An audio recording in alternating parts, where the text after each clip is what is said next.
El tema de hoy es parasitosis endémicas. Soy la doctora Sandra Guillén, profesora adjunta de la Cátedra de Enfermedades Infecciosas de la Universidad Nacional de Rosario. En esta oportunidad vamos a comenzar viendo teniasis.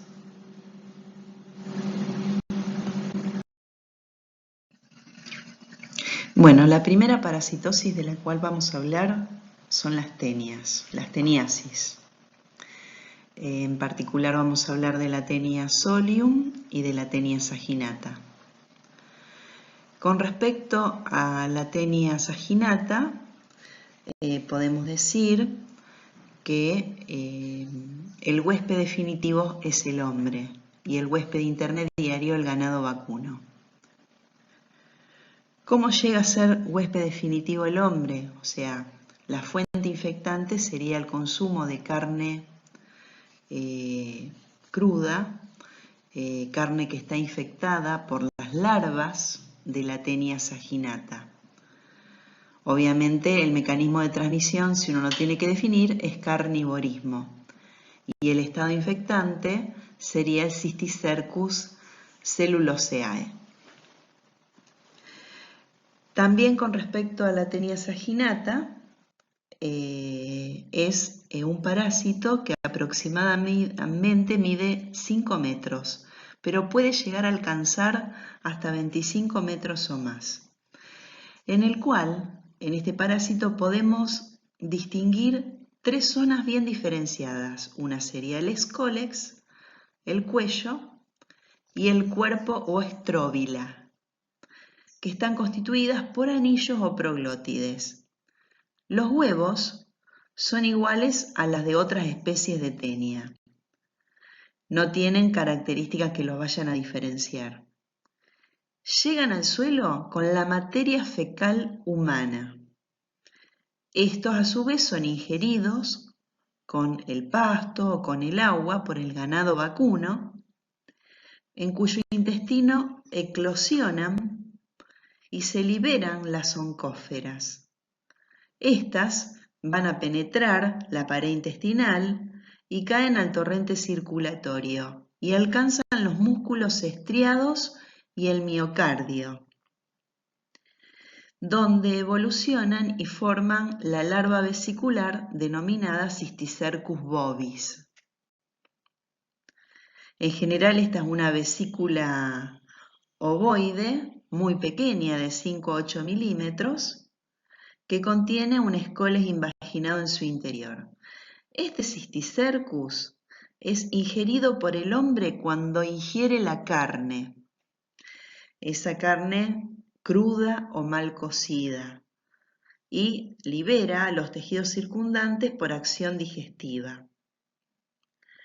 Desinvagina el escólex y se fija en la mucosa del intestino delgado por las ventosas que tiene, y a partir del cuello da todas esas proglótides que forman todo el cuerpo de la tenia, y en 2 a 3 meses se puede eliminar por materia fecal, porque se pueden encontrar en la ropa interior de los pacientes esos anillos grávidos, ya que tiene la particularidad la tenia que por sus propios movimientos puede traspasar el esfínter anal. Y con respecto a la tenia solium, que también en este caso tenemos el huésped definitivo y accidental, puede ser el hombre, y el huésped intermediario es el cerdo, y la fuente de infección sería también por el consumo de carne infectada con larvas de tenia solium. También el mecanismo de transmisión es el carnivorismo, y el estado infectante es el Cysticercus celluloseae.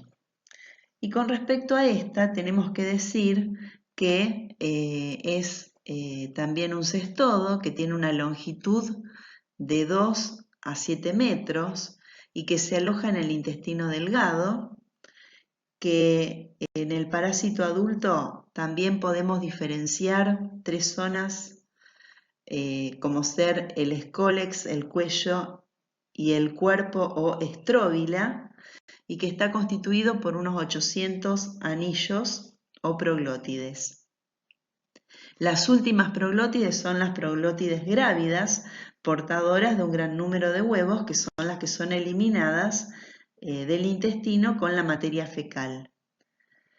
El cerdo habitualmente tiene hábitos coprófagos, entonces ingiere esos huevos que llegan al intestino delgado y eclosionan. Las oncóferas penetran en la pared intestinal del cerdo y son llevadas a la circulación sanguínea hasta los músculos, donde ahí desarrolla el cisticercus, que es una vesícula ovoide de 5 a 10 milímetros, blanquecina, que contiene un escoles invaginado en su interior. Estos cisticercus, ¿qué pasa? Son ingeridos por el hombre con la carne de cerdo cruda o mal cocida, y al llegar al intestino delgado también se van a desinvaginar el escólex y se va a fijar a la mucosa con las ventositas o los ganchos que tiene este parásito. Y a partir del cuello van a desarrollar el cuerpo de la tenia, y que se completa alrededor, igual que en la tenia saginata, en 2 a 3 meses. El hombre puede convertirse en un hospedero intermediario accidentalmente por esta ingestión de huevos o por la regurgitación al estómago de las proglótides grávidas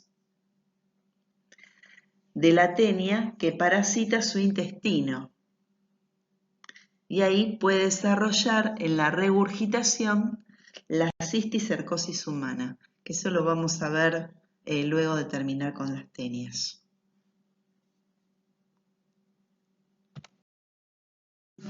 Bueno, en esta diapositiva también se puede volver a ver este ciclo que yo les conté de las dos, de la tenia solium y la tenia saginata. Ven cómo se disponen, las diferencias que tienen cada una y cómo hacen el ciclo desde que el hombre las ingiere en forma accidental, comiendo carne cruda o mal cocida de ambos animales.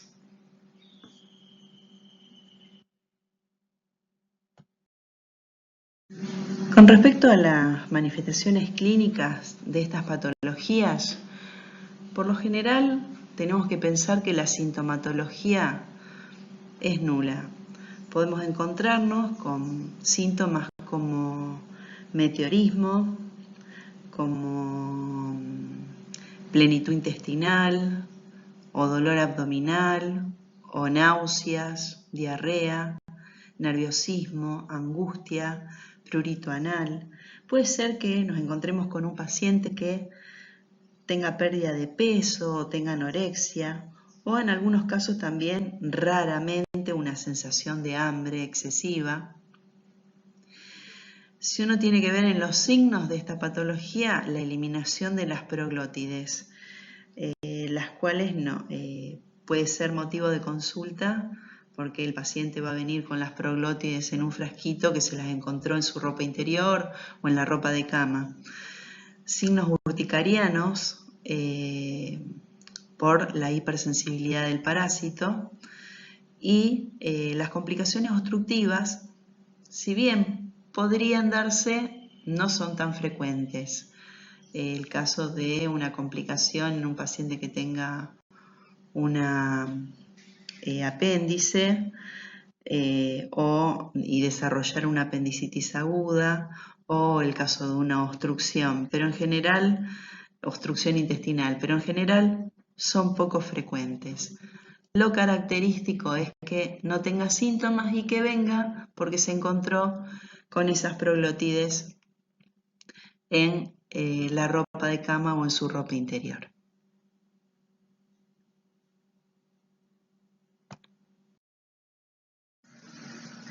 Con respecto al diagnóstico, la eliminación de las proglótides grávidas por estudio parasitológico, debemos tener en cuenta que los vómitos provocan la regurgitación de proglótides de la tenia solium, vamos a hacer el examen de proglótides y o Scolex por un parasitológico seriado de materia fecal. También podemos pedir un test de Graham. Estos estudios, o sea, puede surgir también que el paciente venga con ya las proglótides en un frasquito porque se las encontró al no tener en algunos casos sintomatología. Se pueden encontrar en la ropa interior o en la ropa de cama las proglótides y las traen para consultar de qué se trata. Si hacemos un laboratorio general podemos encontrarnos con una leucocitosis con una eosinofilia moderada. Y con respecto al tratamiento, el tratamiento es el praziquantel en una sola toma, donde tenemos una dosis de 10 a 25 miligramos kilo.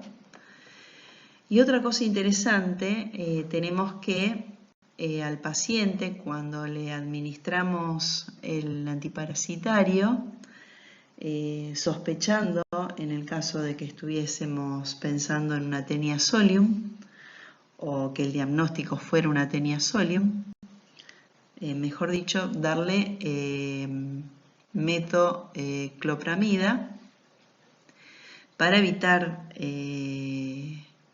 los vómitos, y después de darle el antiparasitario se debería dar un purgante para que se elimine la totalidad de la tenia.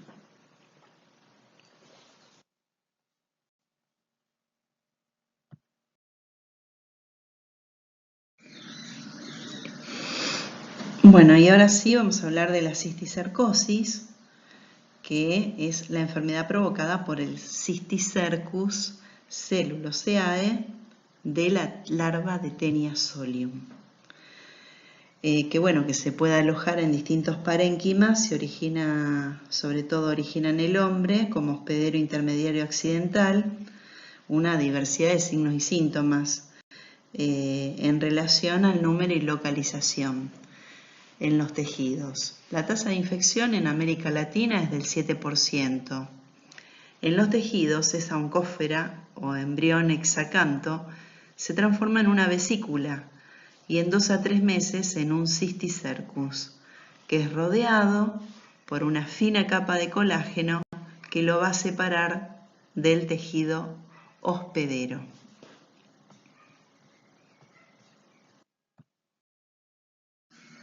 La clínica en general es inespecífica, va a depender del número de lesiones, de la respuesta inflamatoria y del número de vesículas, que pueden ser de una a varias.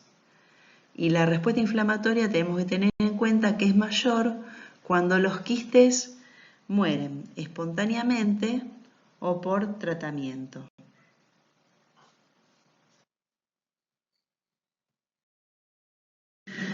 Bueno, sabemos que esta infección puede prevenirse si se impide la contaminación con materia fecal humana de la tierra, del agua o de los alimentos destinados al hombre o a los animales.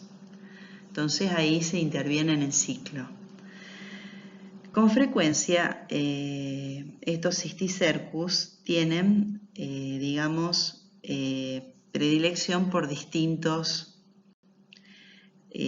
órganos. En este caso, en el encéfalo tienen una afectación bastante importante.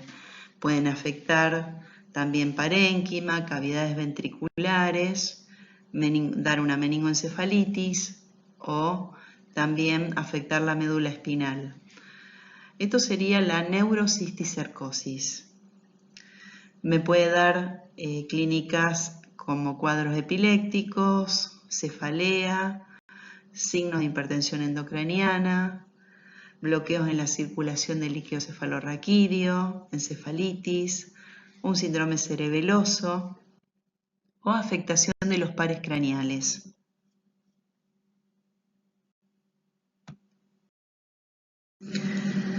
Bueno, en esta diapositiva también podemos ver los cisticercus en cerebro.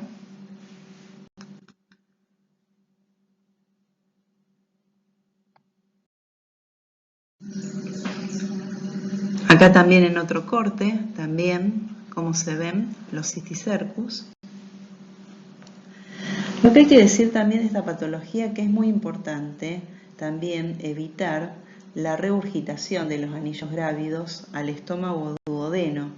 Eso es generalmente provocada por los vómitos. Por eso yo les decía que en el tratamiento de las tenias también es importante agregar un medicamento para evitar los vómitos o la regurgitación. No solamente puede afectar cerebro, sino también podemos tener otras localizaciones como en los ojos, con cuadros de uveitis, endoftalmitis, fotofobia, disminución de la agudeza visual o ceguera. También puede afectar el tejido celular subcutáneo, los músculos, la médula espinal, el corazón, los pulmones y los huesos.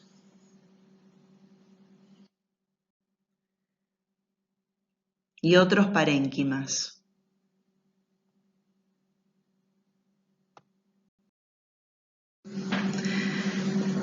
La prevención sería evitar la contaminación con materia fecal humana de la tierra, el suelo, el agua, los alimentos que están destinados al hombre y los animales. El huevo es infectante, ya cuando es liberado es posible la infección vía ano-mano-boca y también evitar la regurgitación.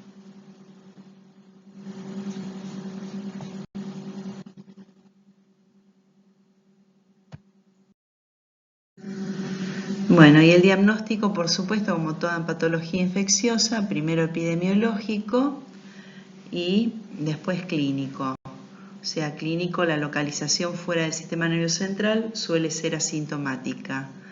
Se pueden hacer tomografías, resonancias, el líquido cefalorraquídeo nos podemos encontrar con una hiperproteinorraquia, hipoglucorraquia, una pleocitosis linfocitaria o eosinofílica. El ELISA es de alta especificidad y sensibilidad, ya sea en líquido cefalorraquídeo y en suero, y también cuando digo la sensibilidad y especificidad me estoy refiriendo a que una sensibilidad de un 98% y una especificidad casi de un 100%. Se puede hacer un fondo de ojo también, en el caso de que tengamos manifestaciones clínicas oculares. Y se puede buscar en parasitológico seriado de materia fecal. No tiene alto rédito, pero podemos encontrarnos con huevos en un 20% de los casos.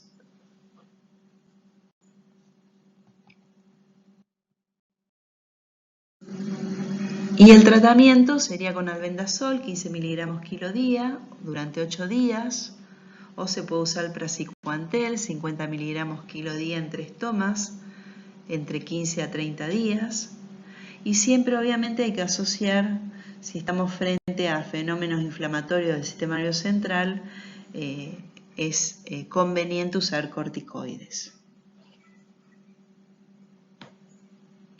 Porque estos disminuyen los niveles séricos de praziquantel, pueden aumentar los de albendazol, pero también van a disminuir esa respuesta inflamatoria en el sistema nervioso central.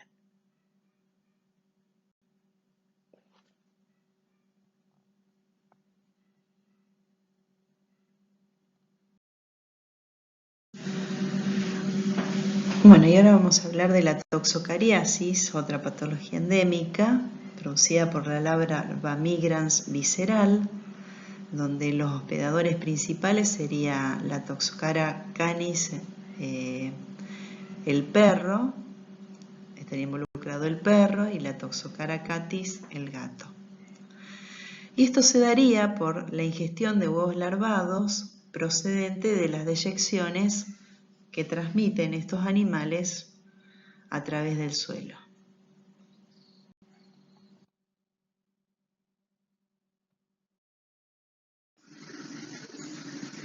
¿Qué es lo que pasa? O sea, cuando se liberan las larvas, atraviesan la pared intestinal y migran por diferentes tejidos, constituyendo el síndrome de larva migrans visceral. Y pueden dar una granulomatosis visceral y el síndrome de larva ocular.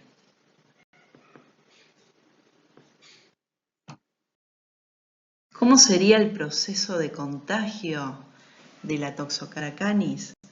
La mayoría de los perros llevan en su organismo el parásito de Toxocara canis. La hembra, madre, en forma de larva, se va a volver activo este parásito. Y esta madre lo va a transmitir a su cachorro y las larvas se van a alojar en su intestino. El cachorro, la materia fecal de ese cachorro que no fue desparasitado, va a estar infectada. Y a su vez, el niño que entra en contacto con el parásito a través de sus huevos, que tienen la materia fecal, los perros, en general llevan las manitos a la boca y así se ingieren las larvas. Con el juego también que tiene el perro tiene la costumbre de hace su materia fecal, se lambe la cola, o sea, y bueno, y en ese juego que hay entre el humano y el perro, en este caso el perrito y los niños pequeños, sobre todo los más chiquitos, pueden llegar a incorporar las larvas. ¿Qué pasa? En el niño, esta larva migra hacia órganos como piel, pulmones o hígado.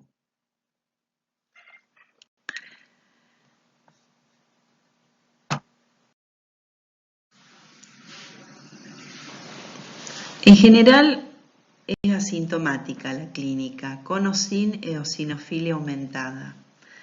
La forma sistémica me puede llegar a dar un cuadro de anorexia, de astenia, de irritabilidad, de fiebre, de manifestaciones cutáneas como eczema, eritema, urticaria, prurito, dolores articulares, puede haber una hepatomegalia, un signos de colestasis, tos, sibilancias o un cuadro de epilepsia.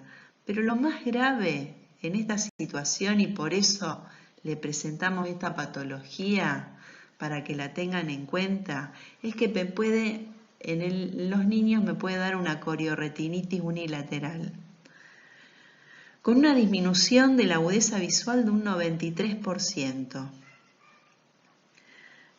Puede haber exotropio, puede haber leucocoria.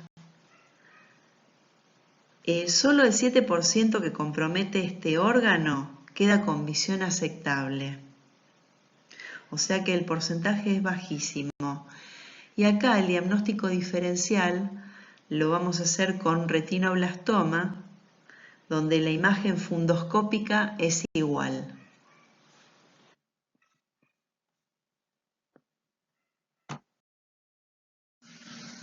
Bueno, acá como se puede apreciar la imagen en un fondo de ojo, podemos ver ahí los signos que presenta.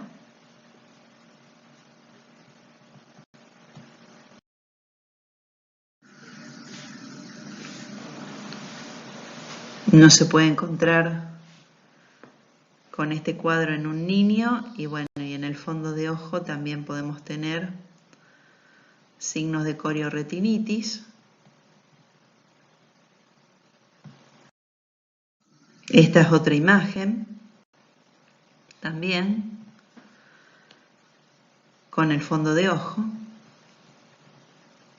Es muy grave esto porque el niño, si no se piensa en esta parasitosis y no se trata oportunamente, pierde la visión de un ojo. O lo que sería más terrible, sospechar un retinoblastoma y hacer la enucleación de un ojo cuando es un cuadro, es una parasitosis que se podría tratar si se piensa. Bueno, dentro de los signos oculares hablamos de la leucocoria, puede haber un estrabismo, acá se ve bien en las imágenes, puede haber la pérdida de la visión, puede haber dolor ocular o nos podemos encontrar con el ojo rojo.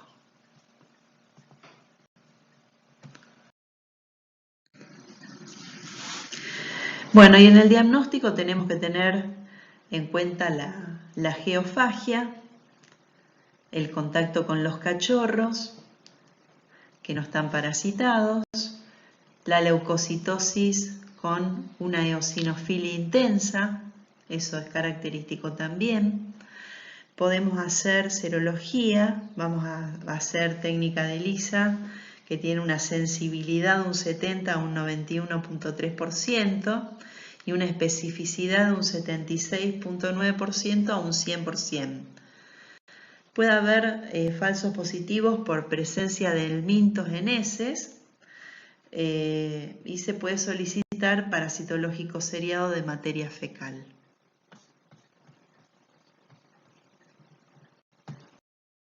Bueno, como ya dijimos, en general se da en niños menores de 10 años, puede haber pica, generalmente están infectados los parques públicos o las cajas que tengan arena, la convivencia estrecha con perros o gatos, la defecación de mascotas y la ingesta de alimentos contaminados. Esos serían los factores de riesgo.